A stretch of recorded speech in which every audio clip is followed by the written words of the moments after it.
Hi, and welcome to Planetary Calendar for September 2017. We're Ralph and Lahni DeAmicis, and this is my opportunity to give a dramatic reading to Ralph's wonderful forecast from the calendar. So, Mercury and Mars cross paths at the heart star Regulus on the 3rd, setting the stage for a full moon on the 5th. A deeply feminine, compassionate kind of change is underway, shown through the moon conjunct Neptune, Jupiter conjunct the star Spica, Mars entering Virgo while Mercury turns direct. Boy, that's a lot of activity, isn't it? So those pesky communications glitches will chill. On the 9th, when Mercury enters his ruling sign Virgo, efficiency becomes the rule. On the 12th, Venus trines Saturn, each loosely sextiled with Neptune, makes the day lucky for love, and with a Gemini moon, flirting skills are right at hand. On the 19th, Venus enters Virgo at the new moon, making a stellium of 5 bodies in the Virgin's sign. Meanwhile, intellectual Mercury opposes mystical Neptune. So taken together, this is a powerful statement about our need to serve a mission as part of our learning path. So meditate on what your mission means to you. The 22nd is the first day of autumn, when cooperative preparations for winter begin in earnest. The joy of Libra is formal partnerships, marriage, economic, or social. Fairness is paramount, so Libra is the peacemaker who doesn't shy away from arguments if they lead to equitable agreements. Watch out for the black box day on the 27th. Cooperation is ongoing, but it's choosing up sides. In any argument, make fairness your priority, even if it means not getting entirely what you want. The 27th begins 3 days of speed bumps. On the 28th, Pluto turns direct, adding its list of rules that must be obeyed. Then Mercury enters Libra, slowing down the pace of those discussions, like a weighing scale, slowly finding its perfect balance. He's so poetic, isn't he? And I really don't write it by myself. Lahni does go over it with me in detail, and then we work out our ideas and put it on paper. So September really is a very remarkable month, and in fact, usually some of our forecasts we do a year in advance, but this one, with this show, we're actually doing only a month in advance, and we're right in the midst of the eclipse, the famous eclipse between the 7th and the 21st, because it's the eclipse period of August, the eclipse period, yes. And we always say that that period between the eclipses, in this case the 7th and the 21st, are difficult. It's emotionally congested. And a lot of people are very, very worried. And the one hope I can say is that this month, September, is so nice. In comparison. In comparison, that obviously things turn out well. Well, and so I wish we had some kind of real-time interface with you because you could tell us how that went. That would be very, very nice. It's a little bit like when 2012 came along, and everyone say, oh, it's the end of the world in 2012. And we live in wine country in the North Bay. And the grapes for 2012 were magnificent. It was one of the most beautiful harvests ever. You could smell the grapes from 20 feet away in the bins when they were being harvested. And I thought to myself that there was no way that the good Lord would give us grapes like this and then not let us drink them, right? Well, did you think maybe it was like the last hurrah? No, like, I did not. Let's have the fantastic grapes for the last harvest of the world. No, I didn't think that. Well, that shows that you just have a Scorpio moon and I have a Scorpio sun. I believe in a merciful God who would not give us grapes like that and not let us turn them into wine. So it's a very interesting month. And a couple of points are real interesting, I think. One, the month starts off very, very interesting when as Mars enters at the full moon, for instance. That full moon right at the beginning of the month, right? And where is that reference up here? Where you have Mercury and Mars are crossing paths, they're conjunct at Regulus. Now realize that that's right at the line between Leo and Virgo, and it's a very, very powerful point. It's the heart of the line. It's a very powerful star, and having these two personal planets, remember Mercury, Mars, these are planets that affect us personally, meeting there is a real powerful conjunction because you feel it personally. It's not like the outer planets, Saturn and Pluto and Neptune, that's much more generational.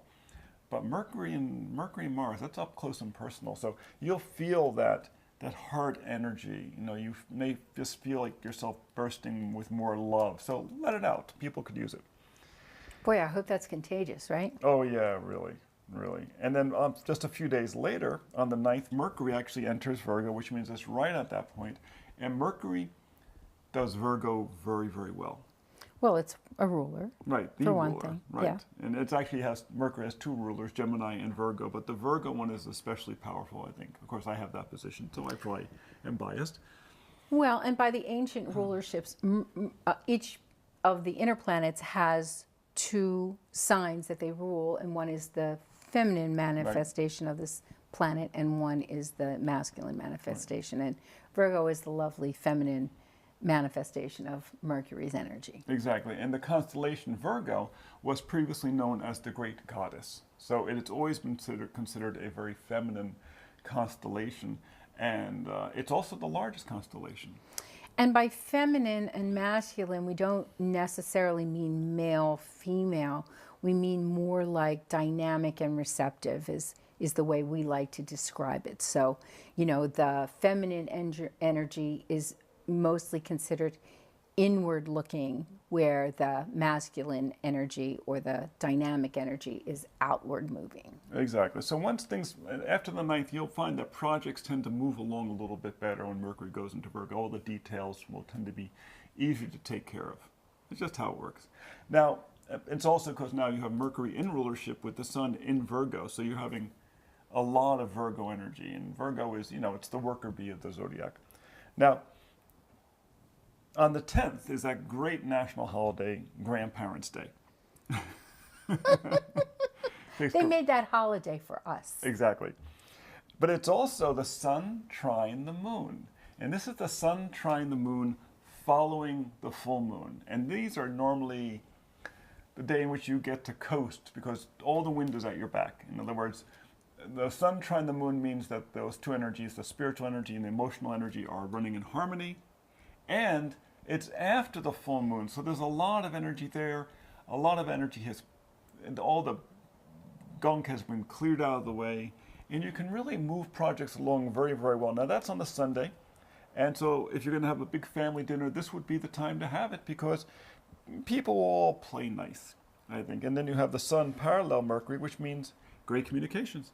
And this is a good time to kind of mention that, you know, the aspects on the calendar, they look like they're there for that one day, but of course they take a little while, period of time, day before, day after, yeah. You know, to move. With the personal planets, it's kind of like the day before, the day after, maybe a little bit longer. You know, with the outer planets, you know, these aspects could be in effect for a longer period of time. Yeah, and that's especially true on the little thing you mentioned on the 12th, which is the great day for flirting, because love is in the air. There's just a bunch of aspects, and that actually, I think, covers the entire transit from the 11th at noontime on the West Coast, when the moon moves into Gemini, the sign of, you know, flirting, and it continues all the way until the 13th, or Wednesday afternoon, when the moon moves into Cancer. But there's just a bunch of aspects here that just really, it's just romantic and fun and you know, flirty. You need aspects for romantic? You, the most romantic person I've ever met? No, not at all, actually. So, but you can always use a little help, right? There you go. And then as you get on to the 16th, there's a nice white circle day. That's another Saturday. It's funny, so many of these things this year, the white circles in this month, are on Saturdays, and then you have this nice aspect between the Sun and the Moon on the 10th, which is a Sunday, which means great time for weekend stuff, you know. And Mercury and Mars are so highlighted this whole month, and you know, it's kind of nice. You know, Mercury rules short distance travel. Mars is energy, getting out there. So it's not a month that kind of like, you know, Venus, she can kind of, you know, hole up in the, you know, in the living room with her feet up or whatever. But Mercury and Mars gets her out in the world, you know, and socializing. So it's kind of a social month. Right. And you actually have an interesting thing here that Mercury and Mars were conjunct on the 3rd, because Mercury was just at the end of its retrograde, about to go direct on the 5th. But also on the 16th, Mercury and Mars are conjunct again. So you have this repetition of this You know, it's a Mercury-Mars conjunctions, I think, are a lot of fun. It brings out the kid in us. It brings out our desire to play, you know, to be active and aggressive and maybe go dance. Well, and what better time than after that Mercury retrograde? I mean, Yeah. you know, at least the beginning of the month that clears away. I know we're not out of the shadow exactly, but, you know, on the same day that Mars enters Virgo is the day that Mercury goes direct. So Right. there's a little bit of turbulence on the 5th when that happens. But after that, things start to lighten up and, you know, move more smoothly, sorry. Right. And, you know, you've got the energy and the ideas to move ahead. So Exactly. So, and then from there, you know, we're moving our way down towards that new moon on the 19th. That's the new moon in Virgo. And it's also the day when Venus enters Virgo. So Venus is sitting right at Regulus too. that's a whole lot of Virgo there. And it's a major stellium in Virgo. And the thing you should understand about Virgo is that this is the patron sign of Washington, D.C. That when they laid out Washington, D.C., it was laid out in a triangle to mimic the triangle that surrounds of stars that surround the constellation of Virgo. It's all that white marble and white granite and all these images of the Virgin throughout the city. It's a very powerful image. So we really there's a certain symbolism going on about the restoration of our original ideal. In fact, in the original Capitol building, there was actually a torch or a fire, like a Vestal Virgin fire, that sat in the middle of the dome. It was tended like the Vestal Virgin fires, and there was a fire tender. And they eventually, because it kept being ashed up on the dome, it was getting dirty all the time, they finally closed it up. But the marks for where the rail was are still there. Well, and I call times when we have a lot of, especially personal planets in Virgo, I call them get her done times. Yes. Because, you know, now you've got the energy to dot the I's, cross the T's, make sure everything is in place and just get it done. Right. You know, Virgo is very meticulous, but then it wants to move forward because remember, Right. the ruling planet is Mercury, and Mercury doesn't really slow down. No. Mercury is really on the move. It's like the little kid in the store, you know? Exactly. And in a toy store. And the Mercury retrograde is like their parent holding their hand just a little too tight. Yeah. So it's been let go, and you've got all this energy to help you get focused and prepared. Exactly. So, and, you know, get back to your sense of your original mission, you know, on that new moon, because that's what it's really about. Now, on the 22nd, the sun moves into Libra. That's the autumn equinox. It's a stable time. It's when the day and the night are the equal length. But it's about the partnership. So you really spend some time meditating on that. And then finally, on the 27th, you have a black box day, and it just has a number of you have Jupiter opposite Uranus, the big Jupiter opposite Uranus aspect that's going on, which is, you know, troublesome. And then you have the moon square the sun, and there's a number of things, even though it may not look like a classic black box, not everything is considered negative.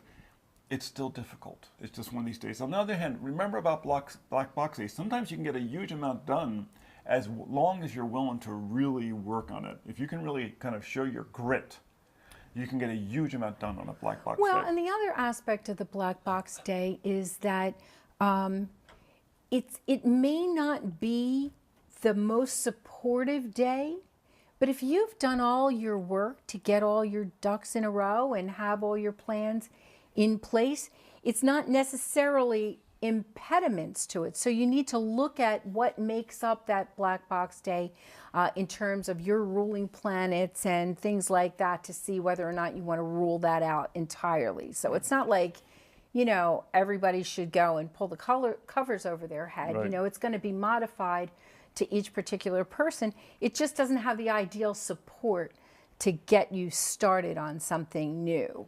Right, and the same way that the month kind of starts off with the 3rd, 4th, and 5th having a bunch of like little bumps and things like that, the month actually ends the same way, starting at the 27th, 28th, 29th, and then arriving at the 30th, where you have a black box day, then you have Pluto go direct, and you have Mercury change signs, go into Libra, and so there's a bunch of little speed bumps along there, but you arrive at the 30th, which is a white circle day, moon trine sun and following the new moon. A lot of planets, a very nice aspect to the moon in Aquarius, a very, very social day, a fun day, so take advantage of it. And that's pretty much September. Enjoy. See you again next time.